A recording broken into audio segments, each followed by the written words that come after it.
Okay, now we're going to look at logarithms. Logarithms are an equivalent form to exponential equations, though in truth logarithms are the inverses of exponential equations. And we can see that by, if we take 2 to the third power, 2 times 2 times 2, which is 8. If we use our calculator to evaluate log base 2 of 8, we get back our 3. They are inverses. In this case, we are limited. B has to be positive, and it cannot equal 1. Now, one way of looking at this equivalency is I'm going to use some little colors here to help us out. I'm going to let y equal log base b of x. That would be the log form of the expression, and then I'm going to turn around now and go x equals base b to the y. So basically I can go back and forth between the two forms, not so much by doing some mathematical operation, but by just noting the positions of the different parts. So whatever was here goes on the other side of the equal sign. Whatever was over here becomes the exponents. The bases remain the bases in both cases. Now, logarithms are used to measure things like earthquakes, the magnitudes, how loud a sound wave is in decibels, pH of acids and bases, etc. There are two identities for logarithms. We have x equals b to the, and now all of this part is an exponent, b to the log base b of x. So anytime this part and this part match up, the x and the x here, those are the same thing. Likewise, x equals log base b of b to the x. That's another one in which whatever is the exponent will be what's out here. So please note what I see right here in this middle example is as if I took this b to the y, substituted in for the x here, and I would have that bb kind of case. Due to these two identities, we can find out that log base b of b equals 1 and log base b of 1 equals 0. So that gives us a little help in simplifying problems. Now, one of the things that we're going to have to do with logarithms is, regardless of where the x is, we're going to have to solve for x. One of the ways to do that is by changing it from log form into exponent form. And so here we have solve for x. We have log base 3 of x equals -2. So there's my log form. Here's my exponent form. Now I have x equals 3 to the -2. Remember, the negative sign in an exponent means 1 over. 3 squared is 9, so I have x equals 1/9. Here I have solve for the x. X is in this position. X equals log base 8 of 4. In this particular case, if I switch to exponent form, that's going to give me 4 equals 8 to the x. If I make the bases the same, 4 is 2 squared, 8 is 2 cubed, and so I have 2 squared equals 2 to the 3x. And again, since the bases are the same, the only way this can be true is if the exponents are equal, and so I end up with x equals 2/3. If I want to simplify as opposed to solve, notice that there is no equal sign in here, so I'm just simplifying. I want to find out what log base 2 of 8 is and log base 10 of 10,000 is. Here again, if I make the 8 into an exponent so that these two numbers match, the 2 and the 2, 8 is 2 cubed. So log base 2 of 2 cubed is simply whatever the exponent is, in this case 3. When it's log base 10, a lot of times on your calculator it won't even show the 10. It's called the common logarithm. But when you don't have any base listed at all, then it's assumed to be a 10.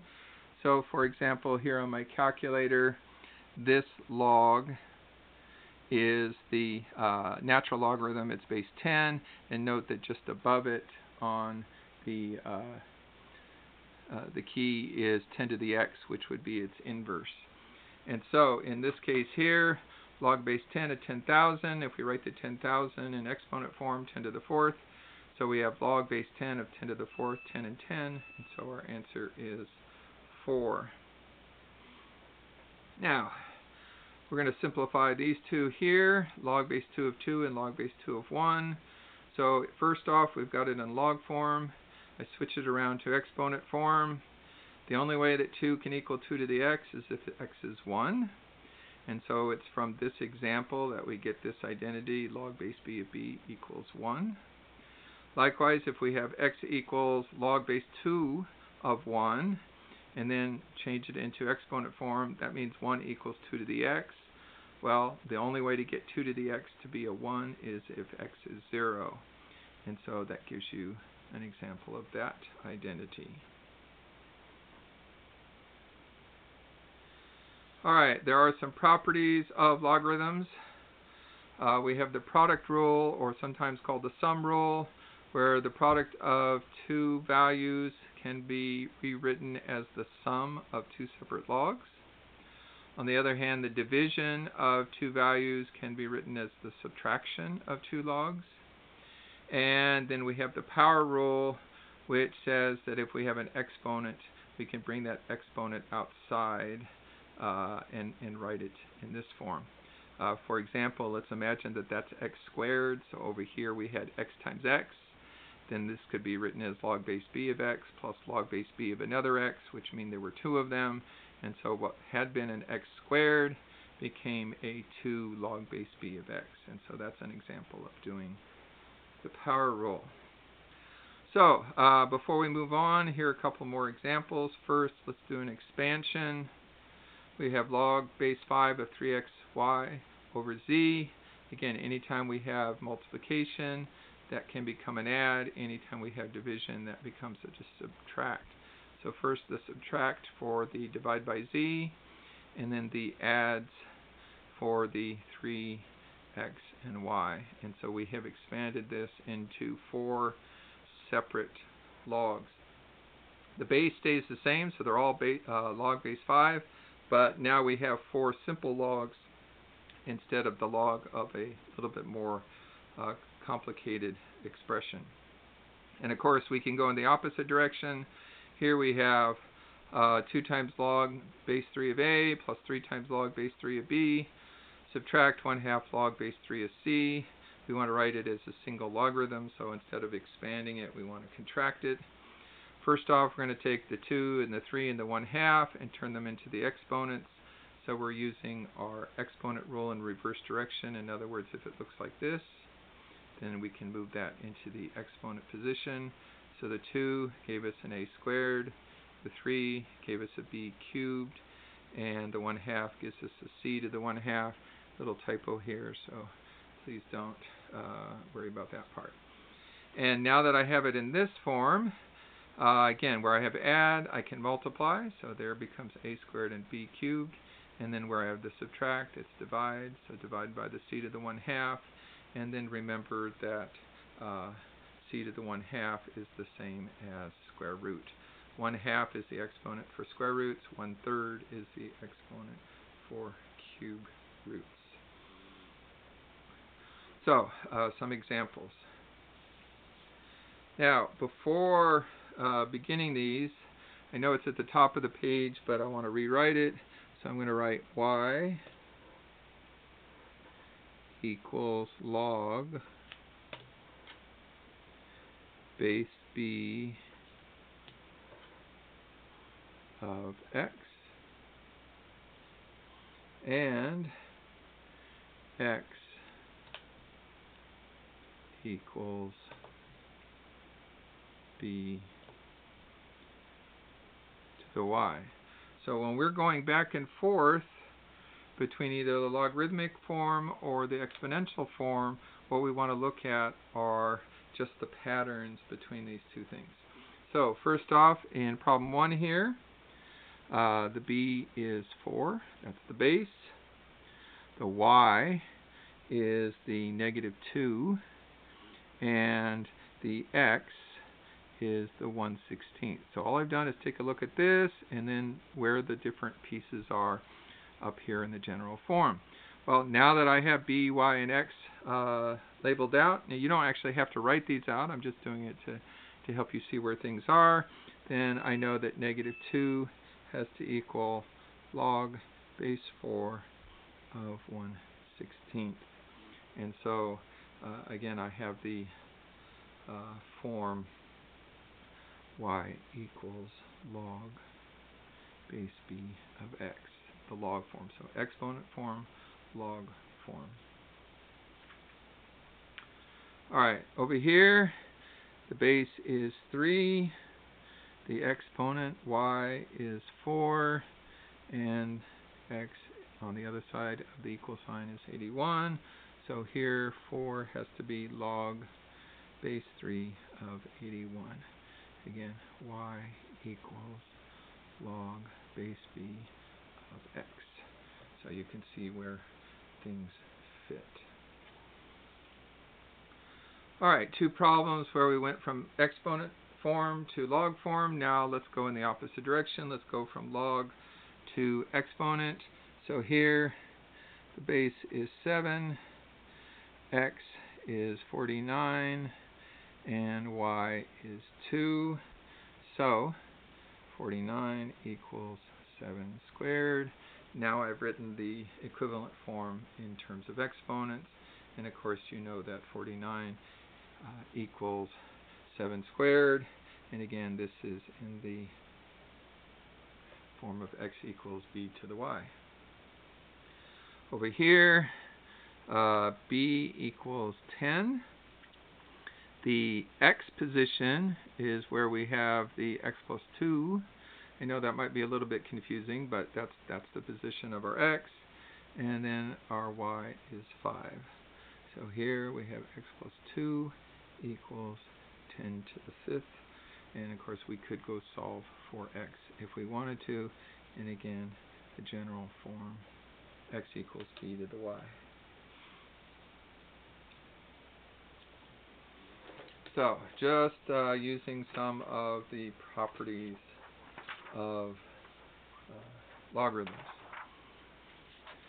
Alright, now in general, we're going to use logarithms or exponents to solve problems or simplify problems. So let us look at a few examples here. Now, when you have evaluate, then there is no equal sign. When you have solved, then you are going to end up with something like x equals a particular value. So just to keep those two things straight. So for this one, we can rewrite it as log base 2. 64 is 2 to the 6th. Please note how those two match up, and therefore this is simply 6. Over here, I can write it as log base 6 of, because remember, that's really what a negative exponent does. It makes it 1 over, and therefore this one is -1. In both cases, I am using the identity that x equals log base b of b to the x. So basically, whatever's up here, as long as these two things match, is what my answer will be in a simplified form. Alright, so here I have a log base 2 of x equals -2. So what I'm going to do is switch that around so that instead of log form, it's in exponent form.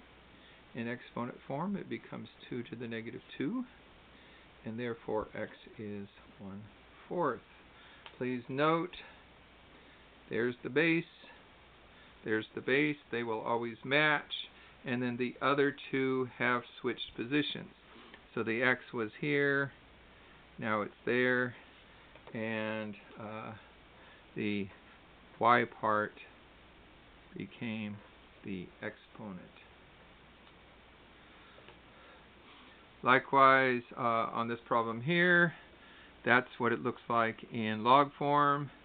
In exponent form, it becomes 3 to the 6th. So again, the bases remain the bases. What was right here went there. And what was on the other side of the equal sign became the exponent. Now, once I have it like this, I can go ahead and solve. So x plus 4 equals 729. Subtract 4, and I end up with 725. And so now I have solved some problems. Okay, I'm going to finish up with looking at some, let's expand them out or contract them in. Remember that again, multiplication becomes a sum, division becomes a subtraction. So here I can write this as log base 8. The bases never change. So of x, of y, and then subtract.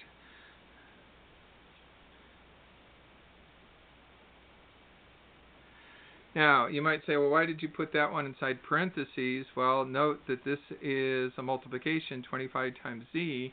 I can expand that, and by putting the parentheses, I'm going to make sure that that negative sign goes to both of them. So log base 8 of 25 and log base 8 of z. So notice how both of them got the negative sign. And then finally, one last step, the 25. Well, 25 is like 5 squared. And so I can do one more little expansion. Instead of 25, bring the 2 out front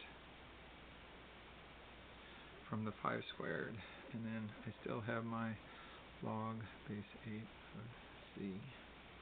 And so there's the full expansion of what started out as xy over 25z. Now in the second case, again, anytime I have multiply, it's add, divide, it's subtract. So I have a log base 5 of x to the 4th plus a log base 5 cube root of y, and then subtract log base 5 square root of z. Now, I'd be done there if I was using radical form, but I'm going to change them all into exponent form. And so first off, this one's already in exponent form, x to the 4th. Here, log base 5 becomes y to the 1/3, half for square root, 1/3 for cube root, 1/4 for fourth root, and then over here I have log base 5 of z to the 1/2. And now that I have them all in exponent form, I can use my power rule, and so this is 4 log base 5 of x plus 1/3 log base 5 of y, subtract 1/2 log base 5 of z. And again, while I don't really know what x, y, and z are, I have taken what is a fairly complicated looking expression and turned it into multiples of 3 fairly simple looking logarithms. Alright, let's go in the opposite direction to finish up. Here we have an add. So first off, let's move our 3 over using the power rule. And now go ahead and put the x and the y together. And there I have a simplified form. Now some people will put it inside parentheses just to make sure that you realize that this is what you're taking the log of, and you're not taking the log of x and then multiplying that times y cubed. And then in our last example, we have division for the subtraction.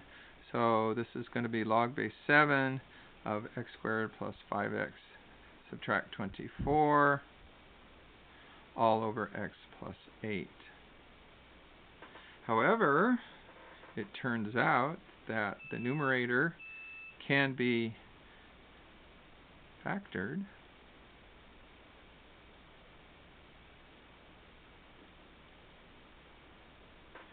and then it's possible to cancel the x plus 8 terms, and I'm left with a much simpler